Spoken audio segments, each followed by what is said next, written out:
Many of us wanted to be on the Budget Committee because we see what a critical moment our country is in. We see the very dire straits that we have put ourselves in because of the fiscal irresponsibility of Washington.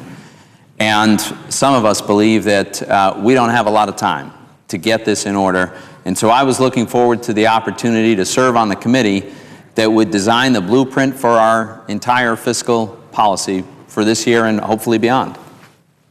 I think this is a fundamental responsibility, frankly, of any responsible organization to have a budget. I ran a small business for years, my own little business.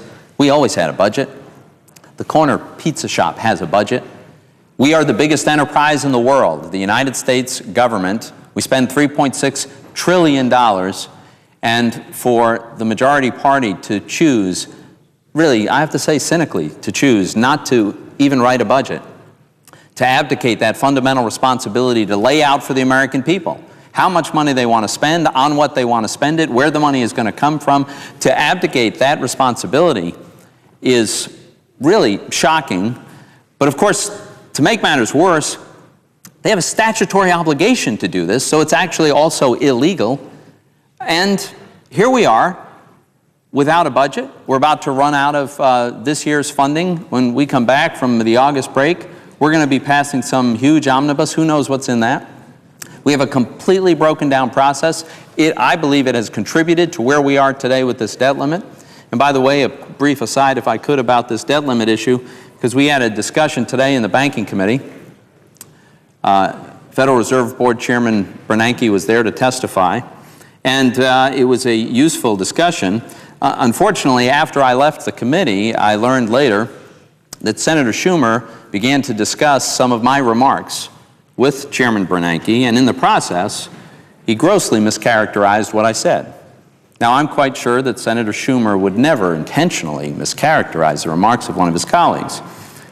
So what I'd like to do is just clarify what was actually said so that in the future it won't be mischaracterized. I had observed that the Treasury will have more than enough cash coming in the form of tax receipts to pay the interest on our debt in the event that we didn't raise the debt ceiling on August 2nd. I immediately went on to say, and I will now quote myself if you will allow, I said, now I don't know of anybody that suggests that we can or should go indefinitely without raising the debt ceiling. And I have argued that we would certainly be much better off reaching an agreement and raising the debt ceiling prior to August 2nd. End quote. That was characterized by Senator Schumer as follows, and I will quote him. He said, for a smart guy, now he was referring to me, believe it or not, I mean, to say we can pay the obligations and not pay the rest and that's just fine, wow, I'm sort of surprised at it. Well, obviously, I never said it was just fine. What I have said is that we've got a dire crisis on our hands and we need to do something about it. And I don't know that we're going to get another opportunity than the opportunity over this question of whether and when and by how much we'll raise the debt limit.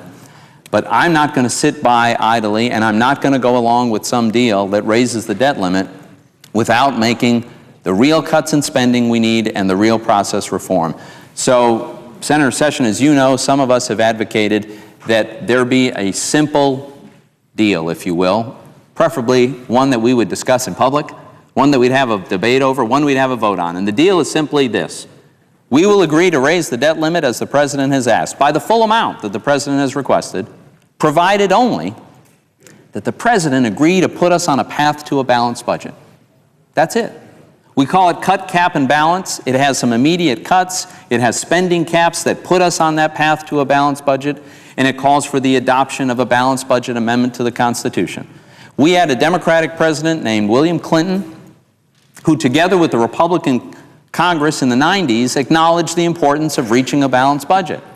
None of us think we can do it overnight. None of us are calling for that. But back then in the 90s, they decided they would strive for it, and in fact, they achieved it. We reached a balanced budget, ran a modest surplus. All I'm asking today, as we confront this issue and as we contemplate saddling ourselves and our kids and our grandkids with still more debt than the record level we have now, what I'm suggesting is, at the same time, we take the measures necessary to get us out of this mess, to prevent us from going further down this unsustainable path, and to get to the point where we don't continue running deficits. A path to a balanced budget. Cut spending now, statutory spending caps, and a balanced budget amendment. And we now have a big majority of Republican senators who've co-sponsored this bill that would raise the debt ceiling by $2.4 trillion, provided that we get these changes. And I'm increasingly optimistic that the House might very well pass a bill that would raise the debt limit, contingent only on this path to a balanced budget. So while we're down here today, I think this is what we ought to be talking about. We shouldn't go on to an appropriation bill that has no context because there's been no budget.